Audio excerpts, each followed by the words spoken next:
the session. Myself, Dr. Rohan. We have our speaker here with Dr.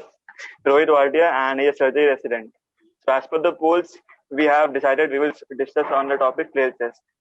So, let's hand over to Dr. Watia. Yes. Small short topic on flail chest, which most of you must be encountering in casualty. And it is actually one of the few emergencies which requires prompt treatment.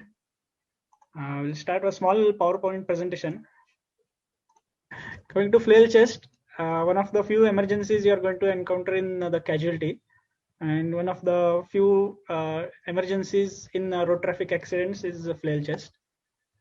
So flail chest is a diagnosis to be done about thoracic wall, that is the chest wall, and the thoracic skeleton forms from osteocartilaginous and thoracic cage. There are the ribs and the costochondral cartilages. There are, as we know, there are 12 pairs of ribs which form the thoracic wall, and they are with 12 thoracic vertebrae and the cartilages in between them.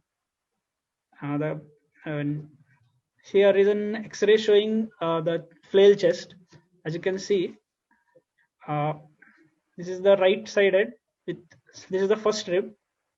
This is the second rib. As you can see here, there is a fracture which is extending 1, 2, 3, 4, 5 ribs up to the 6th rib, as you can see. And this is called just fracture, but it is also including the same rib. There is a second fracture. So at the counterpart, there is again 1, 2, 3, 4. So this whole thing forms a single segment, and that is what is flail chest. That is 3 or more ribs together, fractures, involving multiple sites. There is 2 or more sites, which makes it a separate segment. So flail chest is an injury that involves 3 or more consecutive rib fractures in 2 or more locations, producing a comminuted fracture with a free-floating, unstable bony segment that is detached from the remainder of the chest wall. And associated injuries are common and should be aggressively slowed. Pulmonary contusion is most common, and local disturbances in association with flail segment. And mortality is significant as it is an emergency. So most common presentation of flail chest which you are going to encounter is by road traffic accidents, which amounts to almost 2/3 of the cases. And it can be due to trivial trauma also, like falls, which you see in elderly people. It can be one of them, but most commonly is road traffic accident, that is blunt trauma over the chest wall. Can be most commonly due to even seatbelt injury can cause flail chest. And some other rare conditions are in children due to abuse. Sometimes we can see. There can be genetic conditions like osteogenesis imperfecta. So flail chest, what exactly is happening is, during normal inspiration, the lung has to expand. And for lung to expand, the diaphragm contracts as well as the intercostal muscles pull the rib cage. So there is bucket handle movement, that is outward and upward movement of the ribs. And this causes negative pressure into the intrapleural space. And this causes the lung to expand. And flail segment, since it is detached from the regular chest wall, it gets pulled inwards. So the flail segment will be pulled in with the decreased intrathoracic pressure, that is negative atmospheric pressure, while the rest of the rib cage expands. So as you can see, the inspiration, the normal chest wall is expanding while the segment is getting pulled inwards. So during expiration, that was during inspiration, and during expiration, the diaphragm and the intercostal muscles relax, so increasing the internal pressure compared to the atmosphere, allowing the abdominal organs to push air outwards of the thorax. So right now the cavity is decreasing, the intrathoracic cavity. So however, a flail segment will also be pushed out while the rest of the rib cage is contracting. So there are 2 types. One is sternal flail and one is lateral. Lateral one is which you see in the ribs, and the sternal is what you see in the sternum. So since the flail segment moves in the opposite direction of the rest of the chest wall, it is called paradoxical breathing. So most common complications what you can see is pulmonary contusion. Since 2 or more ribs have been involved, so most common 90% of the times there is some pulmonary contusion. So that is there is some trauma to the pulmonary parenchyma, that is due to the fracture ribs. So mediastinal flutter is rarely seen. That is the crepitus you feel in the mediastinum because of the ribs rubbing against each other. Pain is expected since there are multiple fractures here. and pneumothorax and hemothorax. Pneumothorax is generally when one of the segment punctures the parenchyma, which causes the air to escape into the pleural space.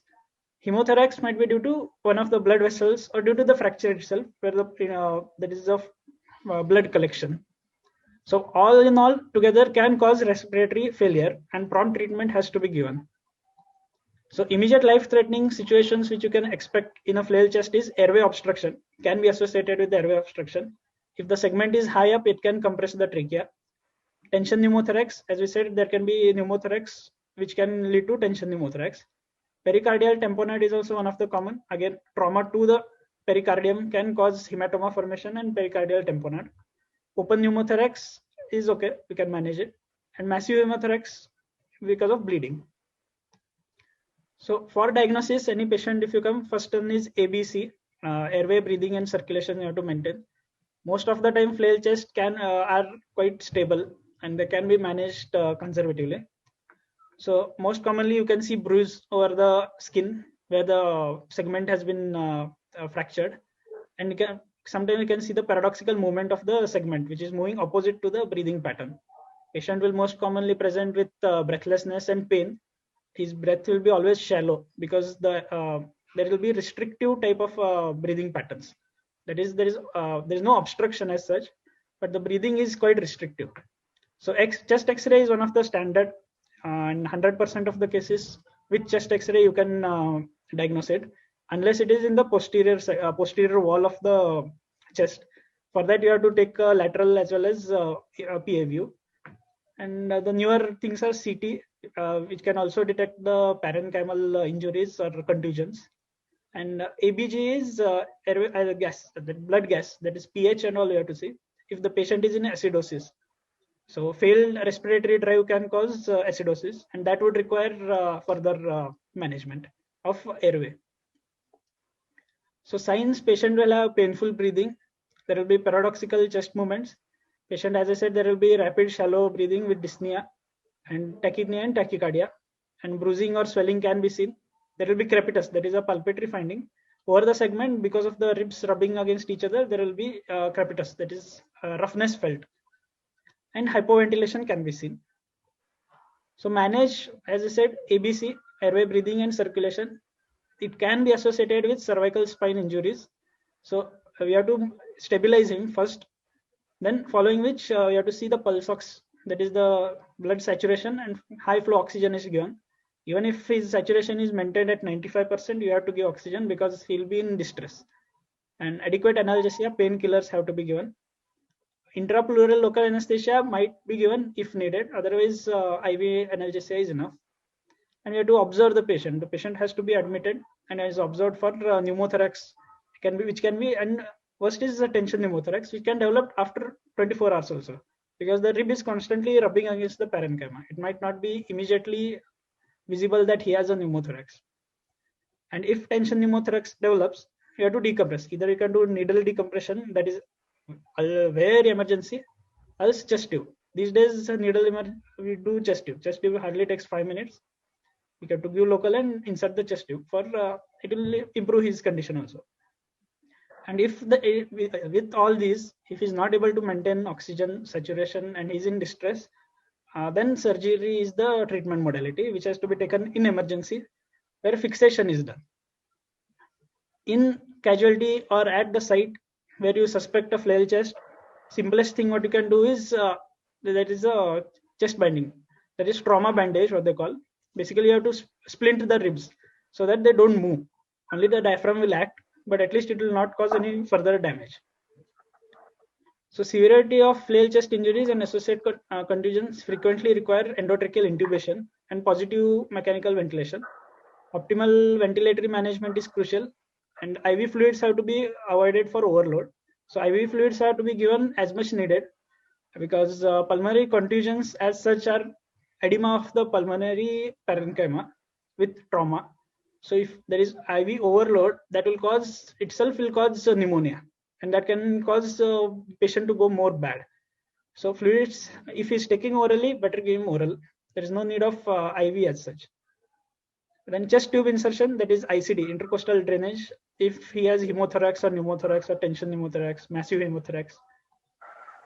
So here is the photo where they have done plating.